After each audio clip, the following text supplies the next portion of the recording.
Assalamualaikum warahmatullahi wabarakatuh. Salam sehat, salam sejahtera, dan salam bahagia. Bahagia buat kita semuanya. Bismillahirrahmanirrahim. Alhamdulillahirabbil alamin.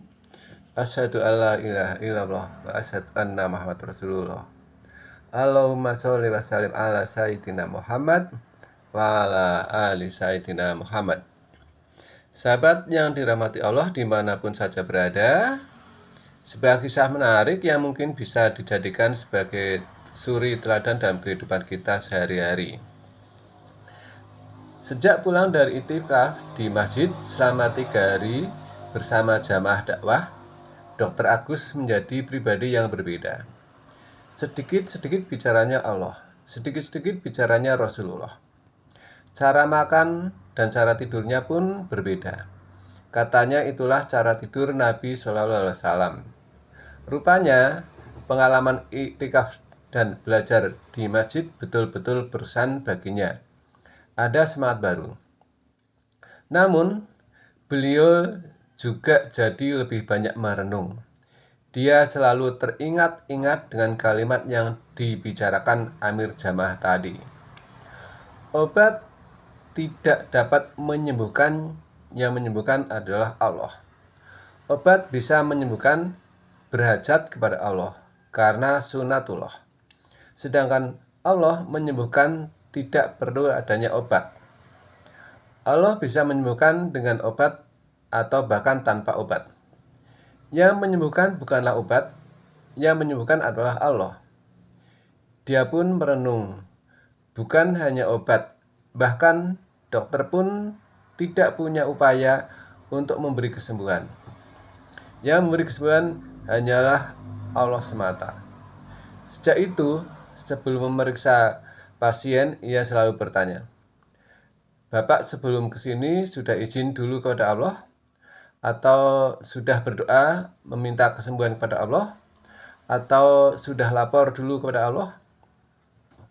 Jika dijawab belum, kebanyakan memang belum. Beliau meminta pasien tersebut mengambil air wudhu dan salat 2 rakaat di tempat yang telah disediakan. Jika memberikan obat, beliau pun berpesan dengan kalimat yang sama. Obat tidak bisa menyembuhkan. Yang menyembuhkan adalah Allah. Namun, berobat adalah sunatullah dari Rasulullah SAW dan sebagai ikhtiar dan sunatullah agar Allah mau menyembuhkan. Ajaib, banyak pasien yang sembuh. Jadi, jika diperiksa dengan ilmu medis, peluang sehatnya hampir tidak ada. Ketika diberikan terapi, yakin yang diberikan beliau menjadi sehat. Pernah ada pasien yang mengeluh sakit. Beliau meminta agar orang tersebut untuk salat 2 rakaat, minta ampun dan minta kesembuhan kepada Allah. Ketika selesai sholat, pasien tersebut langsung merasa sehat dan tidak jadi berobat. Rudi, asistennya, bertanya, "Kenapa dia langsung sembuh?" Dr. Agus berkata, "Bisa jadi sumber sakitnya adalah di hati yang gersang karena jauh dari Allah."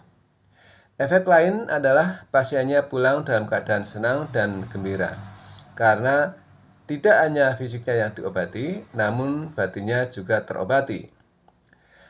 Hati yang sehat membuat fisik yang kuat, dan sebaik-baik obat hati adalah zikir, Al-Quran, wudhu, sholat, doa, dan tawakal pada Allah. Pernah ada pasien yang jantungnya bermasalah dan harus dioperasi. Selain yakin, beliau juga mengajarkan terapi cara hidup Rasulullah. Pasien tersebut diminta mengamalkan satu sunnah saja, yaitu sunnah tidur. Sebelum tidur, berwudu. Kalau bisa, salat 2 rakaat, berdoa, berzikir, menutup aurat. Posisi kanan adalah kiblat dan tubuh miring ke kanan. Seminggu kemudian, pasien tersebut diperiksa. Alhamdulillah, tidak perlu dilakukan operasi. Allah telah memberikan kesembuhan atasnya. Dan juga pasien yang ginjalnya bermasalah. Beliau minta agar pasien tersebut mengamalkan sunnah makan dan sunnah di dalam WC. Makan dengan duduk sunnah sehingga posisi tubuh otomatis membagi perut menjadi 3, udara, makan, dan air. Kemudian buang air kecil dengan cara jongkok sunnah. Menguras habis-habis kencing yang tersedia dengan berdehem 3 kali, mengurut dan membasuhnya dengan bersih. Seminggu kemudian, saat diperiksa ternyata Allah berikan kesembuhan kepada orang tersebut. Rudy pernah sedikit protes.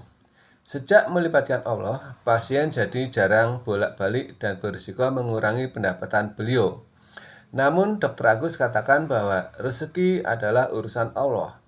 Dan beliau jawab dengan kalimat yang sama dengan redaksi yang berbeda, bahwa sakitnya pasien tidak dapat mendatangkan rezeki.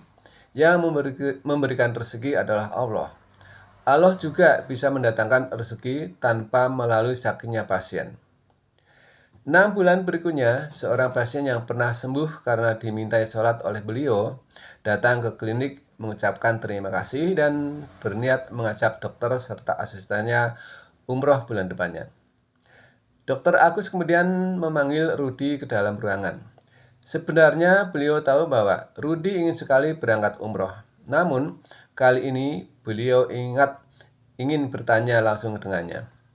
Rudy, Bapak ingin mengajak kita untuk umroh bulan depan. Kamu bersedia? Rudy tidak menjawab, namun matanya berbinar. Air matanya tampak mau jatuh. Sebelum menjawab, saya izin salat dulu, Pak. Ucapnya lirih. Ia salat lama sekali. Sepertinya ini salat dia yang paling khusyuk. Pelan-pelan terdengar isak tangis menangis dalam doanya. Demikian, mudah-mudahan kisah ini bisa dibagikan sebagai amal jariah bagi kita semuanya. Kalau ada manfaatnya, terima kasih dan wassalamualaikum warahmatullahi wabarakatuh.